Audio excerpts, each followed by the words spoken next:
są rzeczy, które po prostu mamy tak opanowane, że nie zastanawiamy się nad nimi, robimy to po prostu.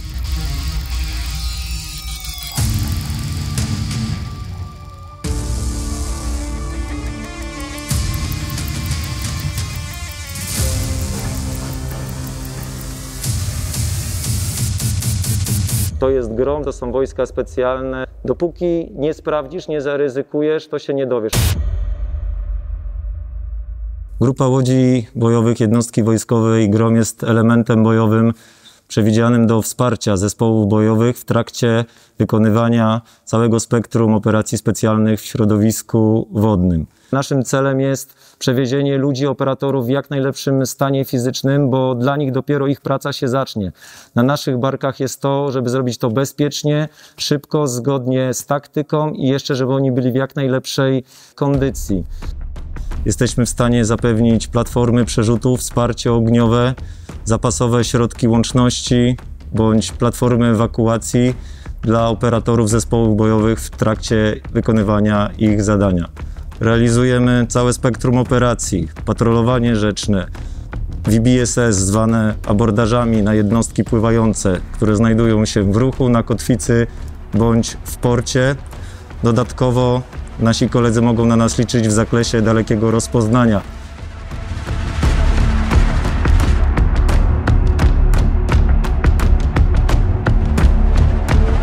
Podstawowa załoga łodzi bojowej są to 3 osoby: sternik, nawigator, który jest jednocześnie dowódcą łodzi bojowej, a także obserwator rufowy.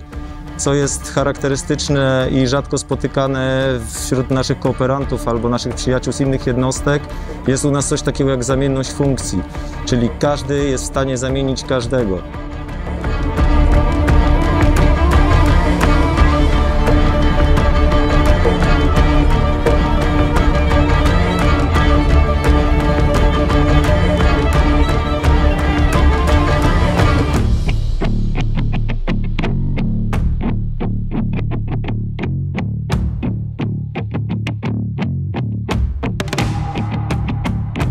Naszym zadaniem było zabezpieczenie platform przerzutu dla operatorów zespołu bojowego B. Mieliśmy za zadanie zlokalizować, wykonać abordaż w ruchu, czyli przejąć i zatrzymać jednostkę, która została uprowadzona przez grupę terrorystów.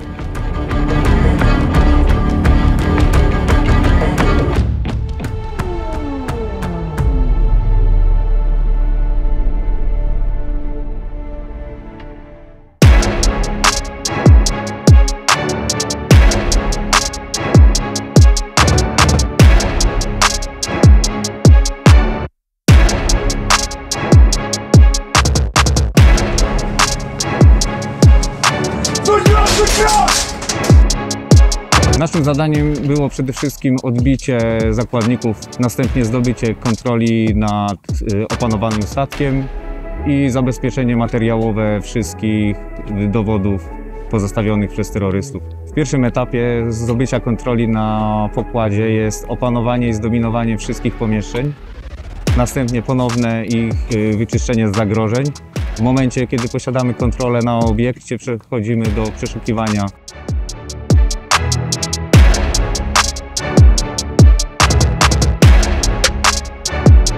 Środowisko wodne jest na tyle surowym środowiskiem, że musimy zabezpieczyć zarówno broń, jak i siebie przed negatywnymi skutkami oddziaływania wody na materiał. Chłonna woda reaguje z metalem, utleniając ten metal, więc przed całym zadaniem dodatkowo musimy przygotować broń w postaci olejów, nasmarowania odpowiedniego. Jeśli chodzi o nasze indywidualne ochrony, potrzebujemy dla zabezpieczenia samego siebie suchego skafandru oraz kamizelki wypornościowej.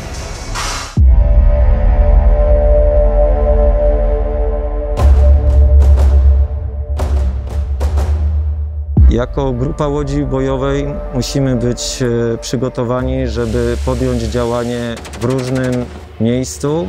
Jak najszybciej się to da. Staramy się być niezależni, mamy swoje platformy, chodzi tu o pojazdy, przyczepy, dźwigi, jesteśmy niezależni, żeby skrócić nasz czas reakcji i staramy się również zwiększać nasze zdolności przerzutowe łodzi, a także operatorów, żeby skrócić czas osiągania gotowości i przemieszczania się w rejon działań.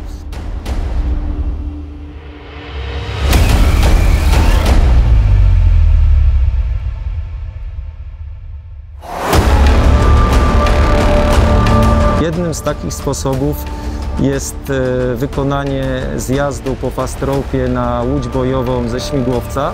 Po takim sygnale, że jest pozycja, mamy kontrolę nad łodzią, technik zrzuca linę, następuje zjazd operatorów. Całość, jeśli jest wykonane sprawnie, bezpiecznie, wciągnięcie liny, odpływamy i tak naprawdę nasze drogi się rozjeżdżają.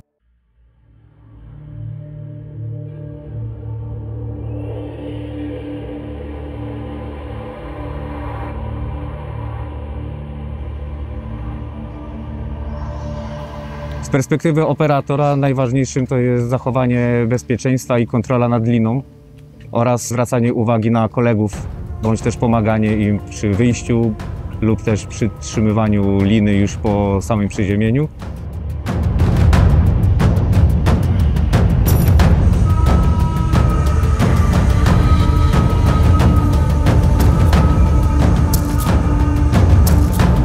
Ten nasz stres tak jakby jest inicjatorem do działania, więc przemieniamy to bardziej w motywację. Po tylu latach szkolenia jesteśmy w stanie zapanować nad tym stresem i motywuje nas to do skupienia się na działaniu.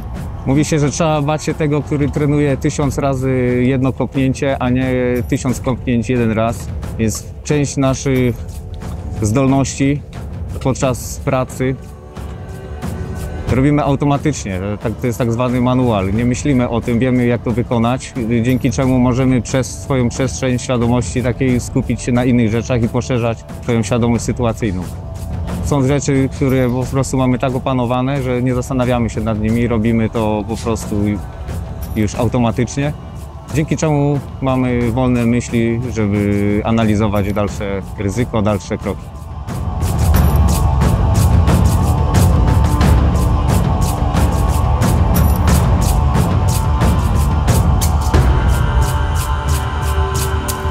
Bałtyk jest morzem, jest akwenem specyficznym. Pomijając jego głębokość i zasolenie, często oddziałuje na niego zmiana pogody, która przebiega bardzo szybko.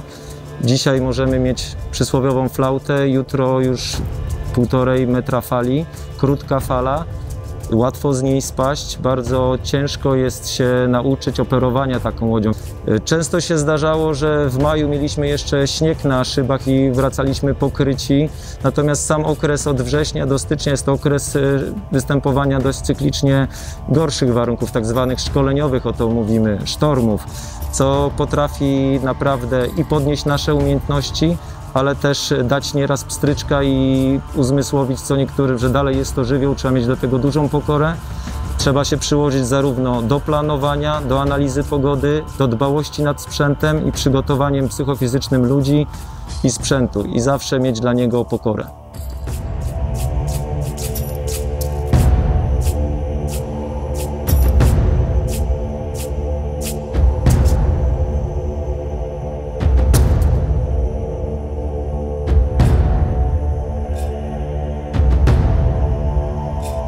Kiedy człowiek zdaje cały proces rekrutacji, jest już żołnierzem naszej jednostki, tak naprawdę trafia do naszej grupy, czeka go jeszcze ponad 2 lata szkolenia specjalistycznego, w czasie którego jest zasada stopniowania trudności. Zaczyna od małych platform przerzutu. Jeśli jest wszystko w porządku, ukończy ten level, przechodzimy na większe jednostki, jest większe ryzyko, większe zadania przed nim stoją i automatycznie większe obciążenie.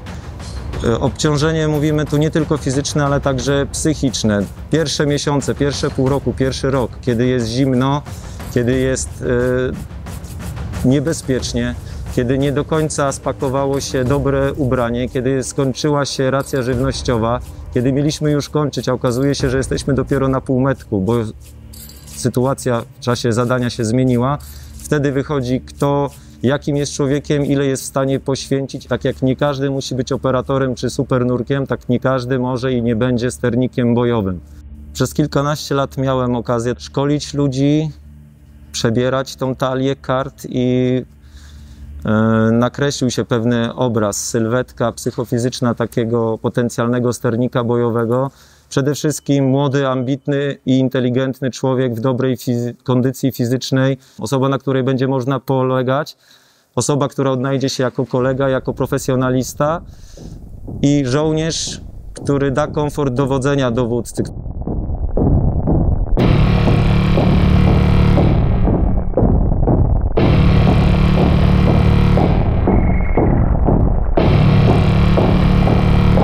Natomiast zawsze jest ta obawa, że to jest grom, że to są wojska specjalne i że na pewno ja to nie dam rady.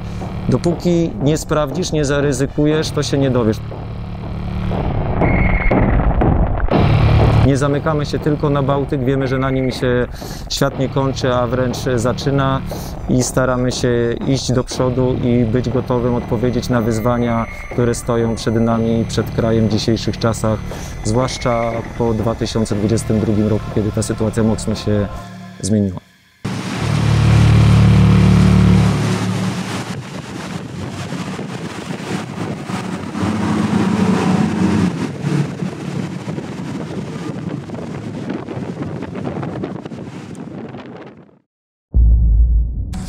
Żmija tu orzeł.